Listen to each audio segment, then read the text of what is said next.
What's up, man? Oh, good morning, good afternoon, good night, wherever you're hearing from. Depending on, if you're in America, Italy, Africa, China, Russia. So, I hope you're doing good. So it's Thursday, and I want to give a shout out of one of my goals. So it's always good to reflect on your progress and the things you need progress in, which can be failures. Hang on, Mary, I'll call you back. And so my diet, my portions, I put that to the test last night. Great, so much better. It felt better than just, because a little bit of rice and the chicken and the spinach did great. This morning I got the oats and protein shake. That's my breakfast. Because why not insecure people see people that are happy people? Sorry, it's my listen to that cool coaching video. And there's one challenge though where I pushed back to the end of the week, which is the run to work and back. I'm not looking forward to that. It's gonna suck. That's gonna be a 15-mile run in one day. So I got to do that tomorrow, or that's a fail. So like I was gonna do it this morning, but I suck at it. When I wake up, I'm like, because you know what? This is what your mind thinks. Every time I wake up at 7, it takes 2.5 hours to walk to work, according to Google. So if I run, it'll probably take 2 hours. Or jog, not run, jog walk, if I jog walk. And so I wake up at 7, because then I get out of bed, get my backpack stuff, but then I'm like, well, if I go to bed again now, I get three more hours of sleep. And I always take that. Last week I didn't get it, and then this week is the second week. I made it a challenge. And so now I got to really... So it's either sink or swim tomorrow. So that's the good thing about your list when you make it, is you need these moments, right? Because, I've been to many... Have you ever been to an interview and they ask you those two questions? They say, what's your greatest strength? Oh, okay, yeah. And then they say, what do you think your greatest weakness is?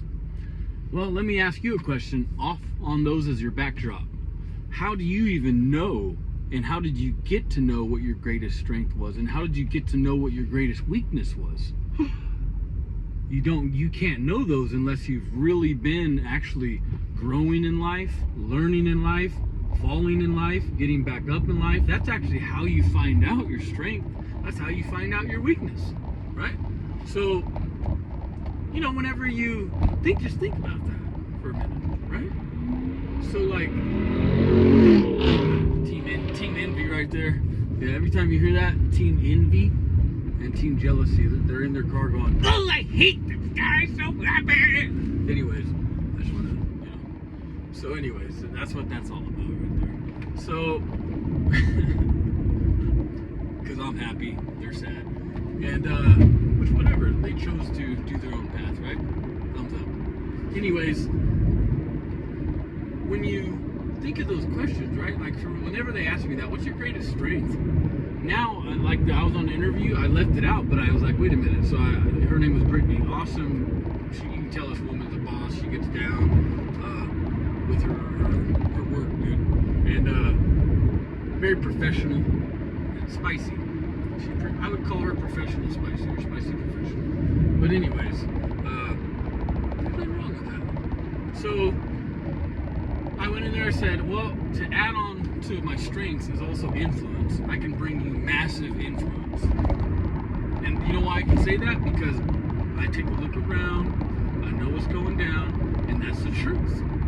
I can bring your company massive influence. See what I'm saying? And then you can make money. And there was 100% truth to that. And I brought that's a strength, And then a weakness, especially going in the coaching industry, you can tell people your weaknesses, like cardio, you don't just be like, yeah, I ran 10 miles, I'm bad. No, you'd be like, you know what it took to get me to run that first 10 miles?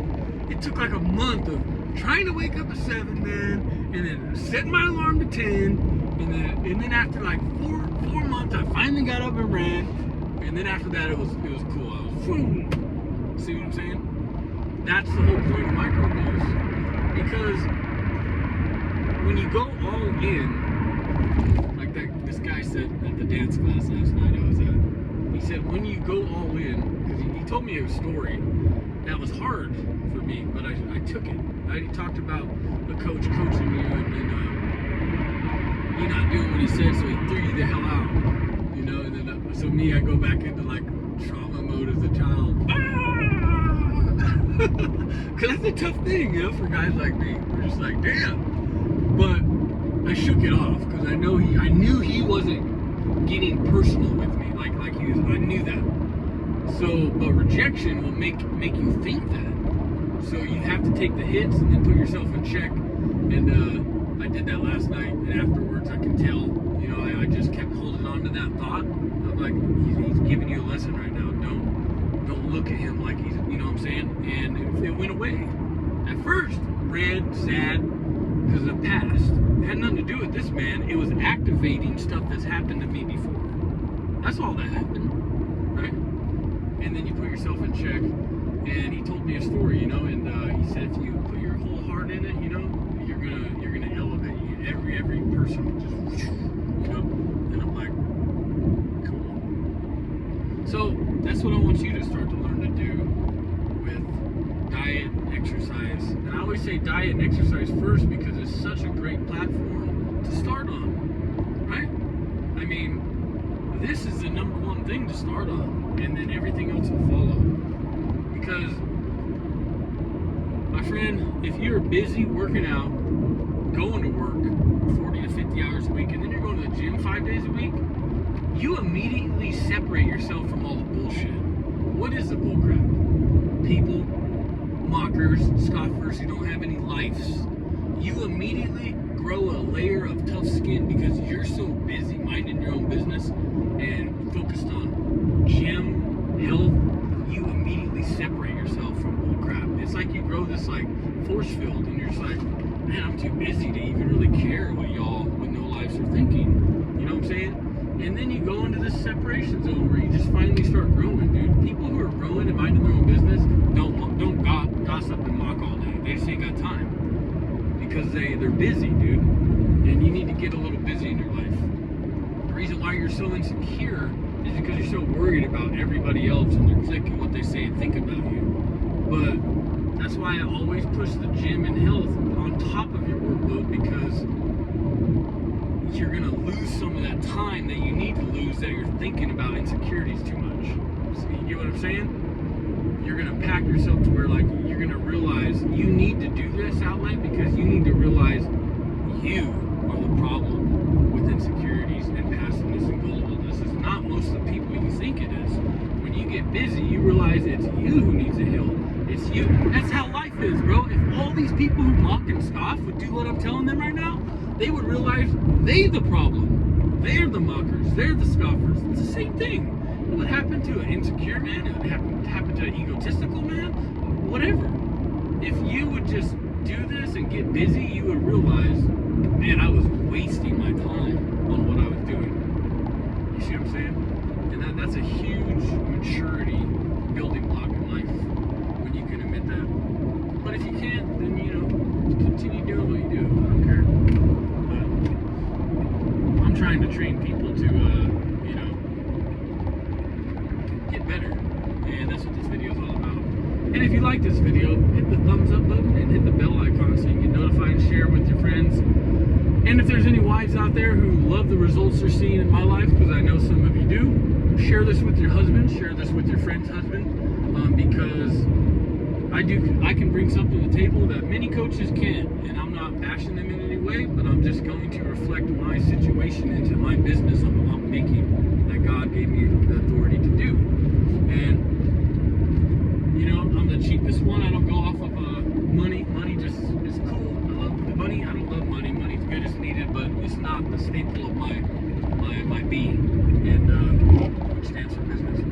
So, you know, if you're looking to get trained, hit me up. My phone number is 217-358-5888. Don't be afraid to call. Even if you're on Team Envy, call me. I'll see right through you, and I'll train you while I'm seeing right through you. Because I don't want you to be where you're at with envy and jealousy. And you can get out the back door. You can be like, yeah, no, you know. but I can see where it would be hard because your whole team is going to see you work with me, but I'll have your back. I'll have your back. Trust me, because they can't take me out, because that's why you're wanting to drop out of the team right now. So if you hang out with me, you're actually hanging out with pretty good company, and I got your back, and just bounce off of that team with me. Okay, so there's another little swoop there, and I'll even put that in. Got your back till my last breath in the fine print. Okay, so there you go right there, and you won't have to worry about Team Envy, because they are going to see, you know, it would be hard if you were working with me and all of a sudden your whole army saw that and they're like, oh, look at this guy, he used to be part of the networking team. I get it, dude. I used to be in that Black Widow whip too, but I got my way out of it. You see what I'm saying? And you can too. So if you like this video, hit the thumbs up and share it with your friends. Thank you very much. And remember, diet and exercise is a huge outlet for you to start getting busy and separating yourself from you and getting up in your own head. You know, it's good stuff. Later.